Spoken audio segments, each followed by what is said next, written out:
क्या आपने कभी सोचा है, जब महर्षि वाल्मीकि पहले ही रामायण लिख चुके थे तो फिर गोस्वामी तुलसीदास ने रामचरितमानस क्यों लिखा?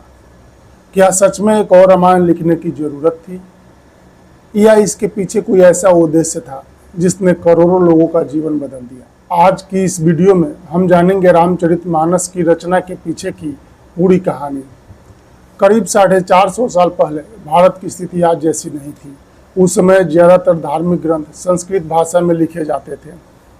संस्कृत विद्वानों की भाषा मानी जाती थी, लेकिन गांव में रहने वाले सामान्य लोग न तो संस्कृत पढ़ सकते थे और न ही उसका अर्थ समझ पाते थे। यही कारण था कि भगवान श्री राम की कथा हर व्यक्ति तक नहीं पहुंच पाती थी।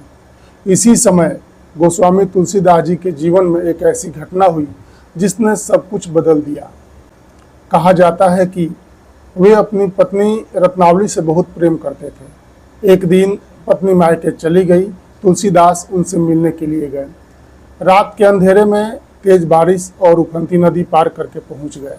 तब रत्नावली ने उनसे एक बात कही जिसने उनके जीवन की दिशा ही बदल दी। उन्होंने कहा, जितना प्रेम तुम इस नश्वर शरीर से करते हो, अगर उतना ही प्रेम भगवान श्री राम से करते तो तुम्हारा जीवन सफल हो जाता।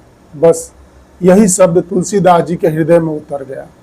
उन्होंने संसार का मोह छोड़ दिया और अपना पूरा जीवन प्रभु श्री राम की भक्ति को समर्पित कर दिया। इसके बाद वे काशी पहुंचे। लोक परंपरा के अनुसार वहीं भगवान शिव ने उन्हें प्रेरणा दी कि श्री राम की कथा ऐसी भाषा में लिखो जिसे हर इंसान समझ सके। यही कारण था कि उन्होंने संस्कृत नहीं बल्कि अवधी भाषा को चुना।